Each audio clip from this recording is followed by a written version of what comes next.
এটা একটা restricted area, সবাইকে তো আনতে পারবো না, বাইরেও কিছু মানুষ রাখা আছে, সবাইকে তো ওখান থেকে আনতে হয় না। একটা নোটিশ কোথায় থেকে পেয়েছেন আপনারা? পঞ্চায়েত লেভেল থেকে একটা নোটিশ পেয়েছেন, বিএলওর মাধ্যমে এনারা জানতে পেরেছেন যে ইনার পিতা এই ভদ্রলোক মৃত। ইনি 15 জানুয়ারি হিয়ারিং অ্যাটেন্ড করে এসেছেন, আবার ইনাকে জানানো হচ্ছে আপনি মৃত, আপনার কাগজপত্র নিয়ে আপনি ওপরে যোগাযোগ করুন, আপনার কি করা হবে, আপনার নামটা উঠে যেতে পারে। এই ধরনের একটা অহেতুক বিভ্রান্তির মধ্যে ফেলা হচ্ছে। শুধু তাই নয়, পিতা এটা, ছেলে হচ্ছে এটা পুত্র, এনার নাম হচ্ছে আকবর আলী মোল্লা, পিতার নাম হচ্ছে জামাত আলী মোল্লা। ইনাকে বলা হচ্ছে আপনি ভারতীয় নয়, নট ইন্ডিয়ান সিটিজেন, ইনাকে জানানো হয়েছে। তো আমরা, ইনার পিতার নাম হচ্ছে জামাত আলী মোল্লা, এটা হচ্ছে ওনার পিতা। ইনার পিতাকে কিন্তু মৃত দেখানো হয়েছে। আমরা দেখছি ইনাদের দলিল থেকে শুরু করে সবটাই 1960-65 সালের সব ডকুমেন্টস আছে। প্রথম কথা, অন্যায়ভাবে এনাকে মৃত দেখানো হচ্ছে, মৃত দেখানোর পরে এনাকে বলা হচ্ছে আপনি ভারতীয় নয়।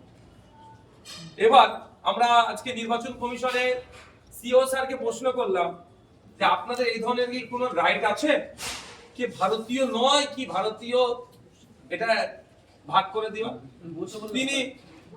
তিনি বললেন যে না, এটা হতে পারে না।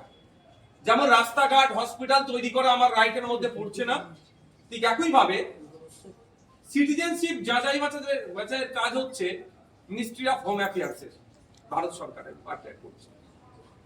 এই ধরনের অহেতুক পেরেশানি করা হচ্ছে, এটা এনারা কিছুই জানে না। আমার কাছে তো অল্প লিস্ট আছে, এই ধরনের প্রচুর লিস্ট আছে, এই ধরনের বুড়ি লিস্ট পঞ্চায়েত লেভেলে বুথ লেভেলে ঝুলানো হচ্ছে যে আপনি ভারতীয় নয় বা আপনি মারা গিয়েছেন, এই ধরনের লিস্ট লিখে ভুরি জমা। আমি জাস্ট দুটো নিয়ে এসেছি, প্রচুর দেওয়া হচ্ছে। এটা কিন্তু পঞ্চায়েত লেভেল পর্যন্ত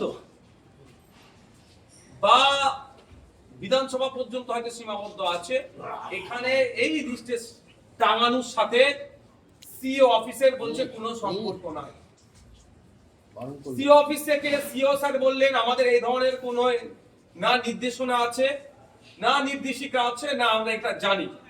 তা আমরা তাদের জানিয়েছি সিও স্যারকে। তাহলে এটাতে এরকম ভাবে যে হলে যে চারিদিকের পরিবেশ পরিস্থিতি তো খারাপ হতেই পারে, তখন তো প্রতিবাদে নামবে। প্রতিবাদে যখন নামবে, প্রতিবাদের মধ্যে কেউ চারটে বদমাইশ ঢুকে যাবে, ঢুকে বিডিও অফিস ভাঙচুর করবে, আগুন লাগিয়ে দেবে। ক্ষতি হলে তো আমাদের ক্ষতি, বাংলার বদলাম।